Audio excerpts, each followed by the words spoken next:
Third part है question number second का, ये 6x माइनस के 3y plus 10 equals to 0, 2x minus के y प्लस 9 इक्वल्स टू 0। यहाँ से a1 equal to a3 compare कर लेंगे तो यहाँ क्या आएगा 6/2 माइनस के 3 अपॉन माइनस का 1 10/9 माइनस 2 6 यानी कि a1/a2 इक्वल्स टू है b1/b2 के, बट नॉट इक्वल्स टू है c1/c2 के। अब ये किसकी कंडीशन है, ये दोनों तो इक्वल है, इक्वल नहीं है, तो पैरेलल लाइंस की, यानी कि नो सॉल्यूशंस। ठीक है, अब क्वेश्चन नंबर 3 है, इनमें क्या है कंपेयरिंग करने, a1/a2 इक्वल्स टू b1/b2 और c1/c2, ये कंपेयर करके बताने है कि कंसिस्टेंट होगी या इनकंसिस्टेंट। कंसिस्टेंट होगी जिसकी होगी वैल्यू कोई निकल जाएगी, जिसका कोई सोल्यूशन होगा, इनकंसिस्टेंट जिसका कोई सोल्यूशन नहीं होगा, नो सोल्यूशन।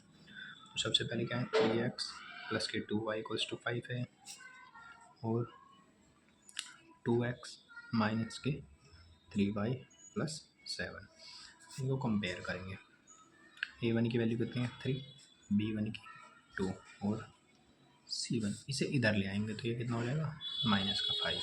ऐसे a2 2, b2 माइनस 3 और c2, इसे इधर ले आएंगे माइनस का 7। अब रख के देखेंगे, अब यहाँ पे तो हमें पता चल रहा है कि ये इक्वल नहीं है, कि a1/a2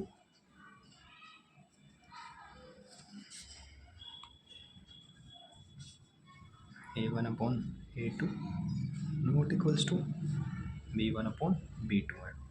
तो यहाँ पे क्या है, ये इंटरसेक्टिंग लाइन्स हैं, एक दूसरे को काट रही हैं, तो यहाँ पे एक सॉल्यूशन निकलेगा, वन सॉल्यूशन। अभी पहले हमने पढ़ा है कि जब a1/a2 not equals to b1/b2 तो क्या होते हैं, वो इंटरसेक्टिंग लाइन्स हैं। तो इसका सॉल्यूशन क्या होगा कंसिस्टेंट, यानी कि सॉल्यूशन निकल जाएगा, तो कंसिस्टेंट सॉल्यूशन होगा इसका। Similarly second part 2x minus के 3y इक्वल्स टू 8 और 4x माइनस के 6y इक्वल्स टू 9। यहाँ से a1 2, b1 माइनस 3 और c1, इसे इधर ले आएंगे माइनस का 8, a2 4, b2 minus 6, c2 minus 9।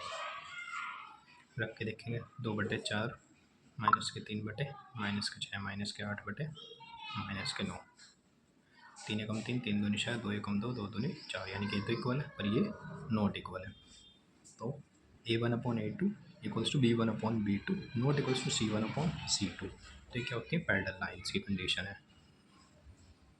Parallel line की कंडीशन है कौन सी, a1/a2 equals to b1/b2 not equals to c1/c2।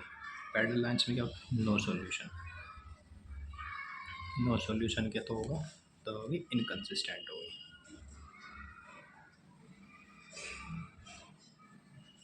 Next question करेंगे हम, नेक्स्ट क्वेश्चन थर्ड पार्ट।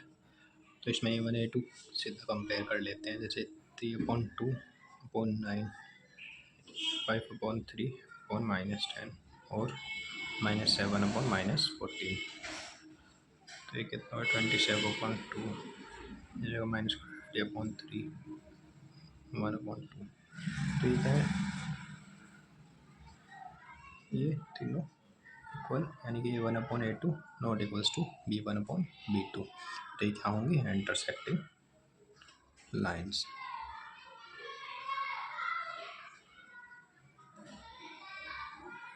यानी एग्जैक्टली वन सॉल्यूशन मिलेगा, वन सॉल्यूशन मिलेगा तो क्या होंगी कंसिस्टेंट।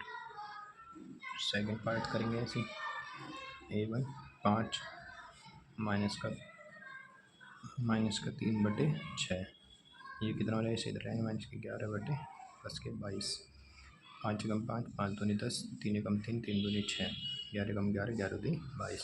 तो यानी कि -1/2 इक्वल्स टू -1/2 इक्वल्स टू -1/2। ये क्या है, तीनों इक्वल है, इक्वल है तो क्या है कोइंसिडेंस लाइन है, मतलब एक लाइन के ऊपर ही दूसरी लाइन है। तो यानी कि इसमें तो काफ़ी सॉल्यूशन मिलेंगे, तो यानी कि क्या होगी इनफाइनाइटली मैनी सॉल्यूशंस और कंसिस्टेंट। क्वेश्चन का अब लास्ट पार्ट करेंगे 4/3x प्लस के 2y इक्वल्स टू 8 है, तो इसे माइनस का 8 इधर ले आएंगे, और ये क्या है 2x प्लस के 3y माइनस के 12 इक्वल्स टू 0, इसे इधर ले आएंगे। तो a1/a2 4/3 अपॉन में 2, 2/3 और -8/-12, तो ये 4 ऊपर पहुँचेगा 8/3, तो ये क्या है, नॉट इक्वल्स टू है, तो नॉट इक्वल्स टू में क्या हो जाएगा, इंटरसेक्टिंग लाइन्स होगी, यानी कि ये भी क्या होगा, कंसिस्टेंट, यानी कि कंसिस्टेंट। और इनकंसिस्टेंट कैसे होता है, तो इसमें क्या होगा, इंटरसेक्टिंग लाइन्स होंगी या फिर कोइंसिडेंस लाइन होंगी, उसमें तो वैल्यू निकलेगी, उसमें तो वैल्यू निकलेगी एक्स की या वाई की, तो यानी कि जब भी क्या, इंटरसेक्टिंग लाइन्स और कोइंसिडेंस लाइन, तो जो पैरेलल लाइन्स होंगी, पैरेलल लाइन्स में क्या होगा, इनकंसिस्टेंट,